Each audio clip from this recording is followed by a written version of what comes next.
अस्सलामुअलैकुम my YouTube family, कैसे हैं आप सब लोग। आप सब लोगों को वेलकम टू किचन एक्सप्लोरर। और आज हम बनाने जा रहे हैं नवाबी सेवइयाँ। इसमें बहुत सारी चीज़ें हैं, लाइक बिल्कुल नवाबी स्टाइल में। तो जल्दी जल्दी इंग्रेडिएंट्स को देखते हैं। और सबसे पहले मैंने ले लिया है 1 लीटर फुल फैट मिल्क। किसी डब्बे का नहीं लीजिएगा। और इसे मैं 15 मिनट तक मीडियम फ्लेम पर बॉईल करूँगी। अब आपको डायरेक्ट बॉईल करता हुआ ही शो करूँगी। अच्छा जनाब, बाकी हमें चाहिए 3 टेबलस्पून, ये टूटा हुआ जो चावल होता है हमारा, वो 3 टेबलस्पून मैंने लिया है। इसे अच्छे से वॉश कर दिया था और 1 आवर के लिए सोक कर दिया था। इसे अब हम इसका पानी डिस्कार्ड करेंगे और क्या काम करेंगे ये मैं आपको बताऊंगी।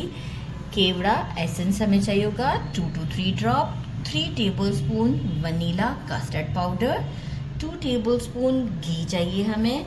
मेजरिंग हाफ कप मिल्क मैंने इसी मिल्क में से निकाल के अलहदा कर लिया है, क्योंकि हम राइस को कस्टर्ड के साथ पीसेंगे। मेजरिंग 1 कप शुगर लिया है, हाफ कप कंडेंस मिल्क लिया है, एक पूरा पैकेट 120 ग्राम का है हमारे पास, जो होता है सेवइयों का मिलता है, ये उसका लिया है। आप रोस्टेड भी ले सकते हैं, और रोस्टेड नहीं है तो भी कोई इशू नहीं है, थोड़ा बहुत तो हम इसे रोस्ट करेंगे ही। हाफ टी स्पून इलायची पाउडर लिया है, 1 टेबलस्पून के करीब खोपरा लिया है गार्निशिंग के लिए, 1-2 बादाम बारीक काट लिए हैं, कुछ पिस्ता ले लिया है। बाकी ये चीज़ें हम ड्राई रोस्ट करेंगे। ये बादाम है, अच्छा मैंने इसे अभी जस्ट सेंटर कट दिया है, लेकिन ये बहुत मोटा है, तो ड्राई रोस्ट करने के बाद मैं इसे भी बारीक थोड़ा सा कर दूंगी। अभी ड्राई रोस्ट के दौरान ये होगा कि बारीक होगा तो बहुत जल्दी बर्न्ड हो जाएगा। कुछ काजू ले लिए हैं 8 के करीब, और मेजरिंग 2 टेबलस्पून के करीब किशमिश ले लिया है। चलिए जी, हम स्टोव की तरफ चलते हैं। काम बहुत आसान है, जल्दी जल्दी काम करते हैं। 2 टेबलस्पून जो घी है, इसमें से हम 1 टेबलस्पून घी को ले लेते हैं अभी, और इसमें हम फ्राई करते हैं काजू और बादाम को। फ्लेम को स्लो रखिएगा, क्योंकि तेज़ पर बर्न्ड हो जाएंगे। राइट, काजू बादाम जैसे ही थोड़ा सा शेड पकड़ने लग जाएंगे, हम किशमिश को इसमें ऐड कर देंगे। फ्लेम स्लो पर ही हम ये काम करेंगे। अब हम इसमें किशमिश ऐड करते हैं। बहुत ज़्यादा कलर मैंने नहीं देने की कोशिश की, क्योंकि देखें किशमिश के साथ पकेगा। जैसे ही किशमिश फूलने लग जाएंगे, हम इसे प्लेट में बाहर निकाल देंगे। वाला घी थोड़ा सा, और ये जो रिमेनिंग हमारे पास घी बचा है, ये हम इसमें डालते हैं।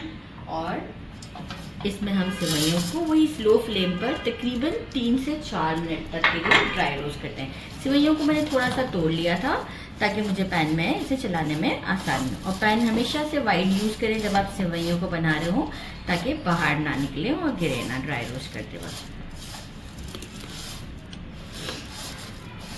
ये देखिए 3 से 4 मिनट ही हुए हैं अभी मुझे, और लो फ्लेम के ऊपर ही है अभी ना मतलब स्टोव।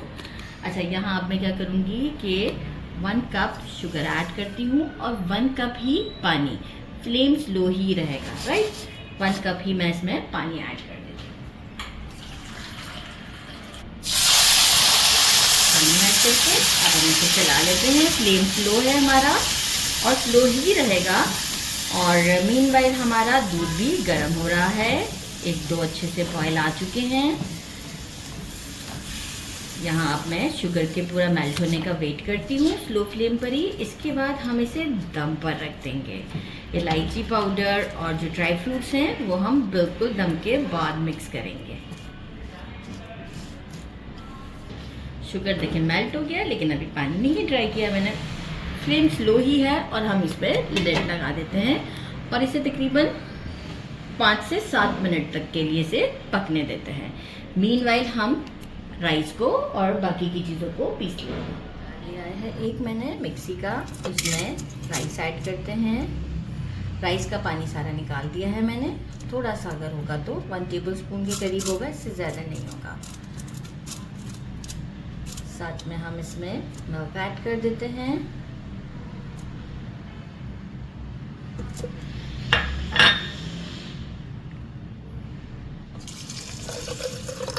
और जो हमारा कस्टर्ड पाउडर है वनीला का वो ऐड करते हैं। वनीला ही यूज़ कीजिएगा क्योंकि देखिए मैंगो या इस तरह की कोई चीज़ डालेंगे तो सेवइयों के अंदर एक फ्लेवर मैंगो का बहुत ज़्यादा आ जाएगा, या स्ट्रॉबेरी है जो भी आप यूज़ करेंगे वो आ जाएगा। तो बस इसे एक अच्छा सा मैं मिक्स देती हूँ, बहुत पाउडर फॉर्म पे नहीं करना है, राइट। बना दिया है मैंने और ये देखिए हमारी ज़बरदस्त सेवइयाँ रेडी हैं। अभी भी अगर हल्का फुल्का सा मॉइस्चर है इसमें तो हम क्या करते हैं, यहाँ पर हमारे रोस्टेड पिस्ता काजू और बादाम, इलायची पाउडर डाला मैंने और एक अच्छा सा मिक्स देते हैं। फ्लेम अभी भी मेरा ऑन ही है। एक अच्छा सा मिक्स देंगे और इसके बाद हम इसे 5 मिनट का इसी फ्लेम पर हल्का सा दम देने के बाद इसे साइड कर देंगे। फिर ये हमारी बिल्कुल खिली खिली सी सेवइयाँ हो जाएंगी और इसे हम साइड करके रख देंगे। मीनवाइल हम मिल्क को रेडी कर लेते हैं। तो दम पर रख दिया है। मीनवाइल मिल्क लिया है मैंने जो कि 15 मिनट से गर्म हो रहा था। इसमें कंडेंस मिल्क ऐड कर दिया है और एक स्टर देते हैं ताकि कंडेंस मिल्क अच्छे तरीके से इसमें मिक्स हो जाए। इससे यहाँ हम शुगर नहीं ऐड करेंगे, कंडेंस मिल्क ऐड कर रहे हैं तो वो काफ़ी मीठा होता है। तो हमारी जो हम ये custard sort of phirni, cameraman phirni कहते हैं, मैं इसे कस्टर्ड सॉर्ट ऑफ क्या कहते हैं, खीर कहती हूँ। तो जो आप कह लें, जो आपको पसंद हो कहना ज़रूर कहें। खाने में तो टेस्ट वही रहेगा, हमारे कहने से क्या फ़र्क पड़ता है। अच्छा, ये अभी हमारा एक बॉयल ज़रा आएगा इसमें और फिर हम इसमें जो हमने राइस जो पीसे थे विद कस्टर्ड वो ये रहे, वो हम इसमें ऐड करते हैं। अच्छा, फ्लेम अब मेरा मीडियम पर है। बॉयल आ चुका है इसमें अगेन कस्टर्ड पाउडर और ये जो हमने राइस इसमें सोक किए थे, आई मीन ब्लेंड किए थे, ये हम इसमें डाल देते हैं अच्छे तरीके से। अच्छा, इसके बाद हम इसे अब कंटिन्यूस स्टर करते रहेंगे और साथ ही में जो है वो मैं इसमें 2 to 3 ड्रॉप्स जो है वो केवड़ा एसेंस भी डाल दूंगी। ये देखें अभी तो काफ़ी रनी सा है ये, ठीक है। अच्छा, वैसे कस्टर्ड पाउडर जाते के साथ ही थोड़ा सा तो आपको लगेगा कि थिकन हुआ, लेकिन अभी राइस भी पकेंगे। 2 ड्रॉप हमने डाल दिया केवड़ा एसेंस। आपको ज़्यादा पसंद है तो आप थोड़ा सा 1-2 ड्रॉप और बढ़ा सकते हैं। मीडियम टू लो के दरमियान में मैं अब इसे कंटिन्यूस स्टर करती रहूँगी तकरीबन 5 से 10 मिनट तक के लिए। ये देखिए इस तरह की कंसिस्टेंसी पर आ जाएगी 10 से 12 मिनट के अंदर, डिपेंड करता है स्टोव की फ्लेम के ऊपर। ये आप देख सकते हैं किस तरह से है, गाढ़ी भी है और बहुत पतली भी नहीं है। यहाँ हम स्टोव को करते हैं बंद और जल्दी जल्दी इसकी सैम्पलिंग करते हैं। एक बोल ले लिया है और सेवइयाँ हमारी देखिए कितनी खूबसूरत सी खिली खिली सी सेवइयाँ हमारी रेडी हैं। अच्छा, इफ़ सपोज़ कि कोई मिसाप आपको लगता है कि वाटर हो ज़्यादा तो आप फोक की हेल्प से भी इसे सेपरेट कर सकते हैं, कोई मसला नहीं। लेकिन जो मैंने प्रोपोर्शन बताया है उससे कोई प्रॉब्लम नहीं आएगा। अच्छा, इस बोल को लिया, एक मैंने ये कंटेनर कह लें सही है, इसमें हम इसकी एक लेयर बिठाएंगे और वही मैं फोक की हेल्प से इसे सेट करूँगी एक लेयर को, और इसके बाद हम इसकी दूसरी लेयर बिठाएंगे। आई मीन इसके बाद हम इस पर जो हमने कस्टर्ड खीर बनाई है वो डालेंगे। अच्छा, एक लेयर बिठाने के बाद फिर फोक को इस तरीके से करते हुए आप चलाएंगे ना तो ये बिल्कुल इवन हो जाएगा, राइट। फिर आप बेशक बोल को थोड़ा सा अपने हिसाब से घुमा भी सकते हैं, राइट। तो ये एक इवन लेयर हो जाएगी। इसके बाद हम एक लैडल लेकर उससे ये जो हमने खीर कस्टर्ड रेडी किया है ये हम इस पर पोर करते हैं। गर्मा गर्म ही डालेंगे, ठंडा नहीं डालेंगे क्योंकि ठंडा फिर हमसे सेट नहीं हो पाएगा। तो हम इसे बाद में ठंडा कर सकते हैं, लेकिन जब वंस ये हम डाल देंगे तो फिर हमसे ठंडा नहीं डाला जाएगा। इसे सेट करते हैं। एक लेयर अच्छे से दे दी। आप देख सकते हैं कि मैंने 2 सेंटीमीटर के अब आसपास ही दी है। अच्छा, अब बाकी हम दोबारा से इस पर सेवइयों को डालते हैं। अब केयरफुली डालना है क्योंकि जो है वो ऑलरेडी हमारी फिरनी डली हुई है इसमें, तो अब हम ज़्यादा इसे वो नहीं करेंगे, अब हम बस फोक से थोड़ा बहुत से सेपरेट करते हुए इसको फैला लेते हैं, राइट। तो मैं भी थोड़ा बहुत सेपरेट करते हुए इसको फोक से फैला लेती हूँ, 2 फोक को लेकर।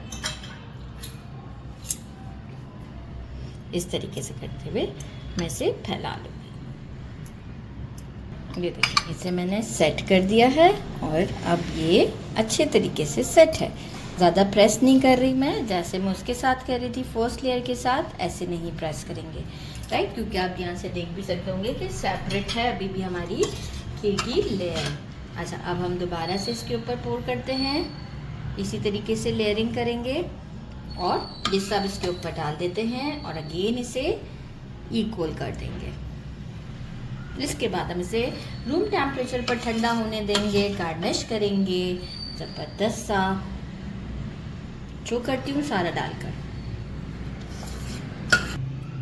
लेयर कर दिया है मैंने। अब हम इसे पिस्ता से और बादाम से, जो हमने बारीक बारीक एक्स्ट्रा पहले से काट के रखे हुए थे, ये ड्राई रोस्ट नहीं है, राइट।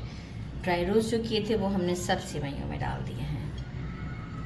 डेकोरेशन बिल्कुल आपको जैसे अच्छी लगती है आप वैसे करें। आप चाहें कुछ सेवइयाँ भी बचा लें, थोड़ी सी ऊपर से डाल दें, वो आपके ऊपर है। खोपरा डालते हैं, वन ऑफ माय फेवरेट।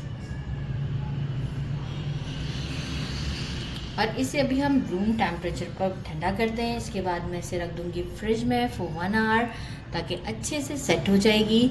फिर मैं आपको इसे कट करके दिखाऊंगी और टेस्ट भी करके बताऊंगी। इसे मैंने ठंडा कर लिया है, बहुत ज़्यादा ठंडा नहीं किया है। कट लगा लेते हैं, कोई बहुत नेसेसरी नहीं है एक्चुअल, मैं फिर भी थोड़ा बहुत दे लूँ क्योंकि देखें ये तो अभी बहुत ठंडा किया भी नहीं है मैंने। तो आप इसे इजीली ऐसे भी कर सकते हैं, कोई कट के बगैर भी आप मतलब हम स्पैचुला यूज़ करते हैं तो ये इजीली हमसे निकल जाएगा। इसे निकालते हैं, बिस्मिल्लाहिर्रहमानिर्रहीम।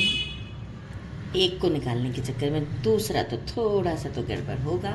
ये लोग चेक करें आप, कितना टेम्पटिंग है, ज़बरदस्त। इसे निकालते हैं हम एक बोल में और आपको शो करते हैं इसे खाते वक्त। करते हैं ट्राई, बिस्मिल्लाहिर्रहमानिर्रहीम। लुक एट दिस, कितनी ज़बरदस्त लग रही है। बिस्मिल्लाहिर्रहमानिर्रहीम, बहुत ज़्यादा टेस्टी है, एक्सपेक्टेशन से भी ज़्यादा। हर चीज़ बहुत परफेक्ट है, मीठा बहुत बैलेंस्ड है। ज़रूर ट्राई करना बनता है। जैसे समथिंग डिफरेंट जो हम नॉर्मली ईद पर शीर खुरमा बनाते हैं ना, एक बार कभी ये भी बना के देखिएगा। मैं तो आज ऐसे रेगुलर डेज में बनाया है, लेकिन वाकई ये बहुत ज़्यादा टेम्पटिंग है। Must try this. मेरे चैनल को लाइक और सब्सक्राइब करना नहीं भूलिएगा। अपना ख्याल रखिएगा। अल्लाह हाफिज़।